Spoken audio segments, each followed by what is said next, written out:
YouTube, what's good, guys? It's your boy TD, and I'm back again with another video from Fantasy Good Sports, guys. And today's video is going to be on my top 5 rookie ranking running backs, guys. Yes, my top 5 rankings. Now listen, usually I don't do my rankings on YouTube. I use that for my OnlyFans, right? But today, guys, I'm gonna give you my top 5 rookie ranking running backs. And listen, my list is different than everybody else. So guys, I'm not gonna hold you up. Make sure you hit the like button, subscribe to this channel. This is cutting edge content. And again, guys, my list is not going to be like everybody else's list. Like, I might leave some guys out that you like, and if I do, hit me up in the comment section and say, man, you crazy, or man, wow, actually, you might be right. So, guys, with no further ado, let's begin. My first running back as my number 1 running back on this list is Bijan Robinson, right? And that's easy. And, guys, the reason why I like Bijan Robinson as my number 1 running back is the opportunity that he's going to get in Atlanta, and he's also, guys, he's a really good wide receiving running back, right? He can play wide receiver. So I'm not saying he's going to be a wide receiver, but this guy's going to be catching at least 40 to 50 passes, and he's going to be getting a lot of the goal line work, right? So this guy's going to be a really good rookie running back for you. Moving on, guys. My next running back that I think is the second best running back in this rookie class is Tyjae Spears. Yes, guys, Tyjae Spears. And the reason why I think Tyjae Spears is really good, guys, this guy is explosive. This guy has a real, he ran like a 4.5 and a 40, but if you watch him, he look faster than that on film. Also, he's very explosive. So him coming behind Derrick Henry and for the Tennessee Titans shows me a lot. Shows me that they really think this guy's good. They're not going to draft a guy like Tyjae Spears with his size if they don't think he can take up the workload that Derrick Henry puts out, right? So I'm not saying this guy is a 40 carry or 25 carry or 30 carry guy, but I feel like this guy running between the tackles is one of the best running backs in this draft. Catching passes, that's a different story. But running behind his pads and running behind offensive line, far as in like in the box, like an I formation, double tight, I think Tyjae Spears is one of the best. I think his vision is incredible. Moving on, next is Jahmyr Gibbs, guys. Yes, now listen, we know Jahmyr Gibbs went to Detroit. So the reason why I think Jahmyr Gibbs is the number 3 running back in this class, guys, is because this guy can catch passes and he's very explosive.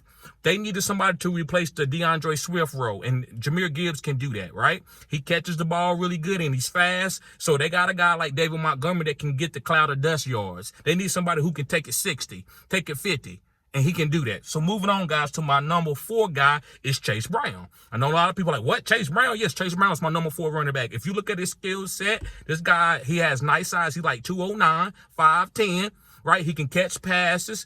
He has a nice body frame to take a workload, right? And he also led Illinois in the Big Ten. Even when they played against Ohio State and Michigan, he still looked good. He can make people miss in a phone booth. Now, listen, he doesn't change speeds that much, but I've seen a lot of running backs that are 100 miles per hour, and as soon as they hit the hole, they gone, right? So he don't change speeds a lot, but that don't matter to me. He still hits the hole, and he still can make you miss. I want somebody who can lean forward, right, and make a guy miss in a phone booth. All right, guys, my last guy. And listen, if you watch the whole video, guys, I got a couple bonus guys for you. So my number 5 guy is Zach Charbonnet. Yes, guys, Zach Charbonnet. And listen, when you want to talk about vision, he probably has the best vision in this draft, even better than Tyjae Spears.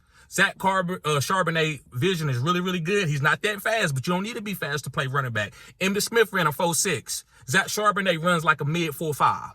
And guys, you watch him, he runs with a lean. He always falling forward. That's why Seattle drafted him. Seattle didn't want to draft anybody over Kenneth Walker unless it was a Zach Charbonnet, because Zach Charbonnet is a Pete Carroll type running back. Like, I'm not saying he's Marshawn Lynch, but he falls forward. He hits the hole. His vision is good, and he can catch passes. So Zach Charbonnet, guys, a lot of people love Zach Charbonnet. I like Zach Charbonnet, but the guys that I chose was a little bit more explosive. But this doesn't mean that these other guys are not going to be less successful than these other guys, right? I just got Zach Charbonnet number 5 because I'm giving you my rankings, right? The number 5 guy could be better than the number 1 guy, right? It's just my rankings before they actually hit the field. So, guys, thank you for watching the whole video. I got a couple bonus guys for you, and I'm just going to get through these guys kind of quick because I don't want to hold you up on this video. So the next guy is Evan Hull, the backup for Jonathan Taylor for the Indianapolis Colts. This guy, he caught like almost 15, 20 passes one game against Duke for like 200 yards, guys. This guy can catch, and he's like 209. He's a big, sturdy guy. He can take 20 carries. So if anything happens to Jonathan Taylor, you need to have Evan Hull as a handcuff. So, guys, if you got Jonathan Taylor, go trade trade a 3rd or 4th round pick to go pick up Evan Hull. I really believe that. I believe he's going to beat out all Deontay Jackson and all these guys. He's going to be the number 2 running back. And he also is going to come and play the Nyheim Hines role. That's why they got it. They know he could catch passes, right? So I love Evan Hull. Next, guys, is Deneric Prince. And he's an undrafted free agent. I haven't heard anybody talk about Deneric Prince the way I have. I was on him right after the combine. Yes, nobody else, but when they went to Kansas City, now they want to uplift them. A lot of people like to wait till these guys get on teams and then you uplift them. I don't do that. That's why my list is what it is. I'll go watch the combine and I go watch your tape and then I assess you. I'm not waiting for opportunity. If you wait for opportunity, you always going to miss guys like Justin Jefferson, right? Tyreek Hill, you're going to miss the Amon-Ra St. Brown because you just waiting for an opportunity. Don't wait on no opportunity. Go assess the guys as soon as they get finished with the combine. That's what I do. I'm looking at it from a coach perspective. That's why a lot of people might not be able to digest my content as a fantasy football content creator because they used to everybody waiting for an opportunity and the coach said, I'm going to give him 85 targets a game. What about breaking the guy film down and be able to assess him before he even gets that opportunity? So that's why I like Deneric Prince, guys. He runs like a 4.3. This guy, he's very explosive. He's jumping out the gym. He hits the hole hard. He's 216 pounds, 6'1". So this guy can be a bell cow. So when Clyde, I think he's better than Clyde. I think Jerick McKinnon can catch the ball better than him, but he hits the hole better than Jerick McKinnon, right?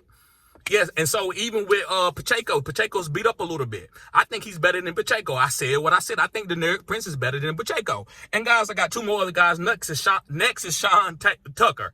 Sean Tucker, he went to Tampa Bay. Now listen, Rachaad White and Sean Tucker, that's going to be the 1-2 punch. They're not picking up Leonard Fournette, nobody else like that. It's going to be Sean Tucker and Rachaad White. So Sean Tucker's going to beat up all the backups there. Ain't nobody else coming in. It's going to be a 1-2 punch. Rachaad White, a lot of people think he's going to get 100% of the carries or 90% of the carries. He's not going to do it. Sean Tucker's going to show you why he was a good prospect other than his heart, right? He got assessed with a heart type of disability. I won't call it a disability. That's the wrong word to use. But maybe like, I think his heart was off beat or something, and that's scared the NFL, so they didn't draft him. But he should have been a top, been drafted in like a 3rd round or 4th round pick if you look at his athletic ability. So yes, guys, make sure you pick up Sean Tucker. It's gonna be a 1-2 punch, and whoever do best there, they don't care. They trying to rebuild there. So whoever runs the ball the best, it's gonna be the guy to get the most carries. And last but not least is Deuce Vaughn, guys. Yes, Deuce Vaughn. Now, listen, he's very, very small, but it don't matter. This guy's going to be, especially if you play in leagues where they do punt return and kick return yards, he's going to probably be the kick returner or the punt returner. And this guy's probably going to get out in space as far as catching passes. Now, he might just be on a practice squad, but can he move up and beat Malik Davis out? He could, guys. Listen, sometimes it's hard for the defense to find little guys.